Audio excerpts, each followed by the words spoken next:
दोस्तों नमस्कार। कल मैंने इसी यूट्यूब चैनल पे एक वीडियो बनाकर आपको ये बात बोली थी कि भारत को अमेरिका से सतर्क रहना है। और मैंने ये बात भी बोली कि अमेरिका ये सोचता है कि वो भारत को एक अपना इन्फीरियर देश मानते हुए सबड्यू करके हमें अपना माल बेच लेगा, सामान बेच लेगा और अपना एजेंडा चला लेगा। बहुत से लोगों को लगा कि मेरी तरफ से अमेरिका को बहुत बैशिंग की गई और उनको ये लगा कि भाई मेरी टिप्पणियाँ गलत थीं। दोस्तों मैं आपके साथ एक चीज़ क्लैरिफाई करना चाहता हूँ। पहली बात, अगर आप ये चीज़ सोचते हैं तो आप अमेरिका का 1992 में एक सीक्रेट डॉक्यूमेंट जो कि इंटरनल सर्कुलेशन के लिए बना था, जिसका नाम था वुल्फोविट्स डॉक्ट्राइन, वो ऑफिशियली बना तो इंटरनल यूज़ के लिए था लेकिन वो पब्लिकली अवेलेबल हुआ, लीक हुआ। आज अगर आप वुल्फोविट्स डॉक्ट्राइन PDF करके टाइप करते हैं गूगल पे, आपको ये डॉक्ट्राइन का पूरा डॉक्यूमेंट मिलेगा।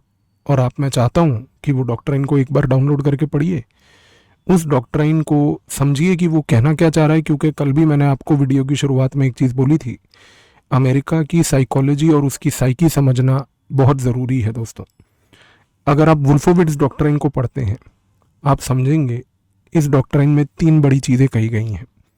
ये डॉक्ट्राइन 1992 में आया, जब शीत युद्ध खत्म हुआ था, अमेरिका ने रूस को डिफीट किया था। उसके बाद इस डॉक्ट्राइन में यूएस के डिफेंस सेक्रेटरी ऑफ स्टेट ने जो ये डॉक्ट्रिन को अपने हाथों से लिखा था, पॉल वुल्फोविट्स ने, उसमें उसने यूएस की फ्यूचर थिंकिंग को पूरी तरीके से क्लियर कर दिया था। इस डॉक्ट्राइन में उसने सबसे पहली चीज़ ये बोल दी थी कि जिस तरीके से हमें लगभग 40-42 साल शीत युद्ध लड़ना पड़ा, और वो इसलिए लड़ना पड़ा क्योंकि हम एक रशिया जैसे एडवर्सरी का इमरजेंस रोक नहीं पाए, इस चीज़ से हमें सीख लेते हुए शीत युद्ध खत्म होने के बाद अब ये इंश्योर करना है कि पूरे विश्व में आने वाले समय में अमेरिका के सामने रीजनल और ग्लोबल लेवल पे कोई चैलेंजर इमर्ज ना करे। दोस्तों भारत एक ऐसा देश है जो कि एक हिस्टोरिकल सिविलाइजेशनल देश है। भारत हिस्टोरिकली पूरे वर्ल्ड में एक विश्व लेवल पर पावर रहा है। ये तो ब्रिटिशर्स की वजह से और उनके छल कपट की वजह से हमारा पूरा का पूरा जो एम्बिशन था, हमारा पावर स्ट्रक्चर था, वो डिरेल हुआ। लेकिन 21वीं सदी में क्योंकि भारत इमर्ज कर रहा है और भारत एक विश्व के स्तर पर अगर एक सुपर पावर फ्यूचर में बनेगा, तो मैंने आपसे यही सवाल पूछा था कि क्या अमेरिका भारत के एक विश्व लेवल पर सुपर पावर बनने को एक्सेप्ट करेगा। दोस्तों उसने इस डॉक्ट्राइन में बहुत क्लियर कट तरीके से, स्पष्ट तरीके से ये बात लिख दी है कि भाई हमारे हिसाब से विश्व में कोई भी अगर रीजनल या ग्लोबल लेवल पे, रीजनल याद रखिएगा, रीजनल लेवल पे भी, यानी कि किसी वर्ल्ड के किसी रीजन में भी वो एक पावर को जो कि डोमिनेंट पावर है उसको टॉलरेट नहीं करेगा। दूसरी बात दोस्तों, अगर आप वुल्फोविट्स डॉक्ट्रिन को देखें, उसमें ये बात बहुत स्पष्ट तरीके से लिखी हुई है कि वुल्फोविट्स डॉक्ट्रिन के हिसाब से अमेरिका को पूरे विश्व स्तर पे अपनी लिबरल डेमोक्रेसी, और साथ ही में वो लिबरल डेमोक्रेसी जो उसके हिसाब से डेमोक्रेसी है, ना कि कंट्री स्पेसिफिक केस, और साथ ही में डेमोक्रेसी के साथ साथ एक ओपन इकोनॉमी प्रमोट करनी है। द शब्द का जो प्रयोग किया गया वो बड़ा महत्वपूर्ण है, प्रमोट करनी है। प्रमोट का मतलब होता है दोस्तों इम्पोज करना। आप अपना डेमोक्रेटिक एजेंडा चलाना चाहते हैं, ठीक है, इंडिया एक डेमोक्रेसी है, लेकिन हमारे अपने डेमोक्रेसी के अपने ईथोस हैं। हम डेमोक्रेसी अपने हिसाब से चलाते हैं, हमारी डेमोक्रेसी के अपने अलग यूनिक फीचर्स हैं। आज की डेट में डेमोक्रेसी कोई ग्लोबल लेवल पे एक one size fit all approach नहीं है दोस्तों, लेकिन अमेरिका का ये एजेंडा है।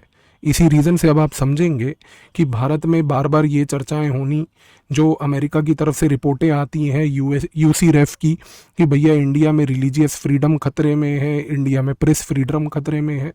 वो इसलिए रिपोर्टें आती हैं दोस्तों क्योंकि अमेरिका अपने हिसाब से रिलीजियस फ्रीडम को मापता है, अमेरिका अपने हिसाब से प्रेस फ्रीडम को मापता है।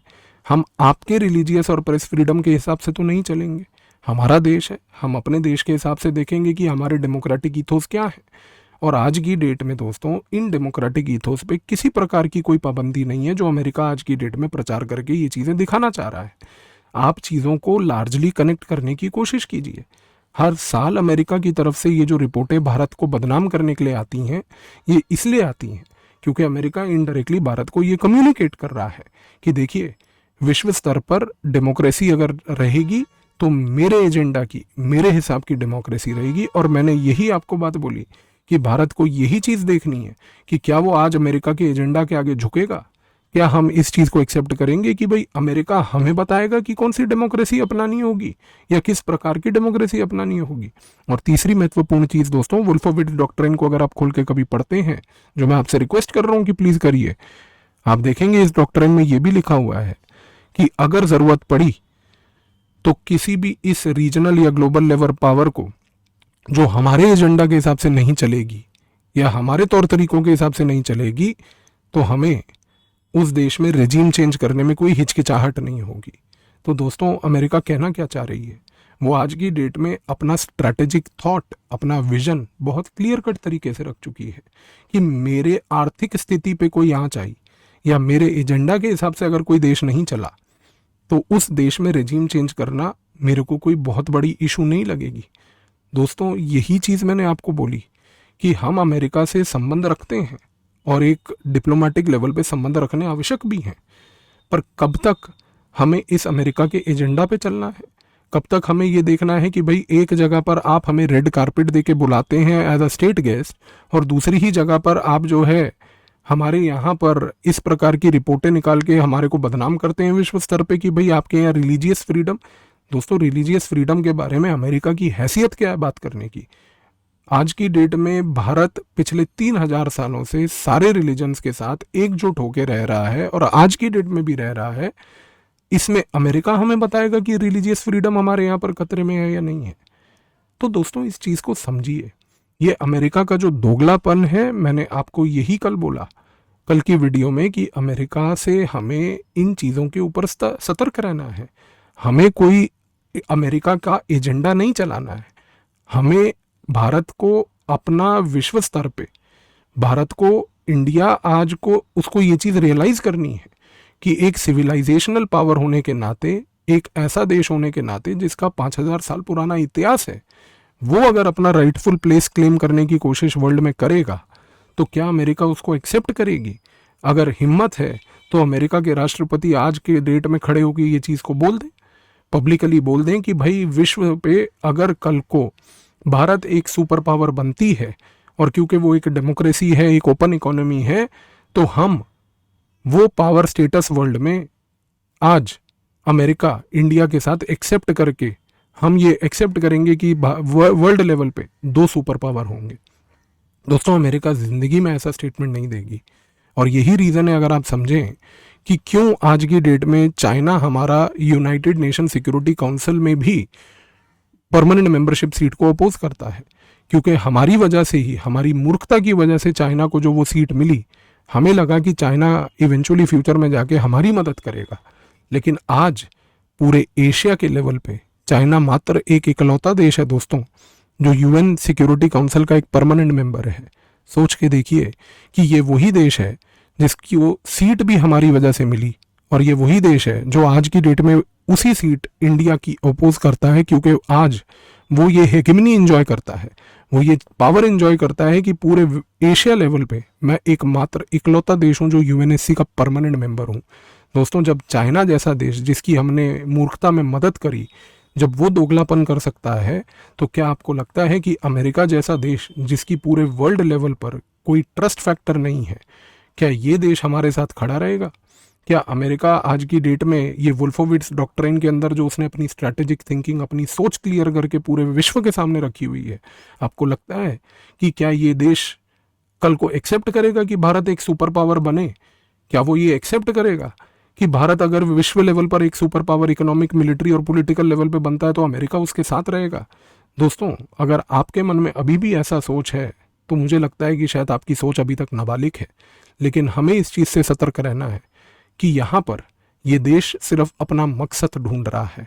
अमेरिका इस चीज़ को बहुत बार क्लैरिफाई कर चुका है कि विश्व लेवल पर, जो ग्लोबल लेवल पर डिप्लोमेसी होती है, उसमें सिर्फ मकसद पूरे किए जाते हैं, कोई परमानेंट फ्रेंड्स या परमानेंट एनिमीज़ नहीं होते दोस्तों। तो ये चीज़ याद रखिए, और हो सके तो इस वुल्फोविट्स डॉक्ट्रिन को पढ़िए और इसके बाद एनालाइज कीजिए कि इंडिया की नीति यूएस को लेके क्या होनी चाहिए। और आज इंडिया को ये डिसीजन लेना ज़रूरी है कि हमारा सच्चा दोस्त रशिया है जो हमारे साथ हर परिस्थिति में खड़ा रहा, या इस जैसा दोस्त जो अमेरिका अपने आप को एक फेक इमेज बना के पोर्ट्रे करने की कोशिश कर रहा है कि भाई हम मदद करेंगे आपकी, क्योंकि उसमें हमारा मकसद काउंटर हो रहा है और पूरा हो रहा है। सोच के देखिएगा दोस्तों, हो सके तो वुल्फोविट्स डॉक्ट्रिन को भी देखिएगा और इसके बेसिस पे आप अपनी थिंकिंग को विजुअलाइज करके बनाइएगा कि अमेरिका कितना ट्रस्टवर्दी देश भारत के नज़रिए से लॉन्ग रन में होना चाहिए। दोस्तों 1 आउट ऑफ 3 सिलेक्शन 2022 में अनअकैडमी से हुए, तो आप भी जुड़िए अनअकैडमी के साथ। साथ ही में अभी एक एक्सटेंशन ऑफर चल रहा है जिसमें 12-18 महीने की सब्सक्रिप्शन पे आपको एक्सटेंशन 4 से 6 महीने की मिल रही है। PAVIS कोड प्रयोग कीजिए। साथ ही में दोस्तों अगर आप अनअकैडमी UPSC प्रॉमिस लेते हैं तो वो भी PAVIS कोड से आपको मिलेगा। और मेंस एनरिचमेंट प्रोग्राम चल रहा है जिसमें 16 सेक्शनल और 4 फुल लेंथ टेस्ट हैं। और इंग्लिश वालों के लिए ऑल स्टार बैच और साथ ही में लक्ष्य बैच फॉर हिंदी है। PAVIS कोड से आप ये दोनों बैचेस ज्वाइन कीजिए और किसी प्रकार की फाइनेंशियल सपोर्ट की ज़रूरत हो तो दिए गए नंबर पे कॉल कीजिए, टीम हमारी मदद करेगी। ये हमारे ऑप्शनल्स जो दोस्तों अभी चल रहे हैं इंग्लिश हिंदी बाइलिंगुअल लैंग्वेजेस में, PAVIS कोड से आप इनकी लाइव क्लासेस और टेस्ट को एक्सेस कर सकते हैं। और दिल्ली की प्रिपरेशन अगर आप अनअकैडमी के साथ करना चाहें तो 26 जून से बैच चालू हो रहा है जिसमें PAVIS कोड से आप 25% तक का एक्स्ट्रा डिस्काउंट पा सकते हैं। धन्यवाद।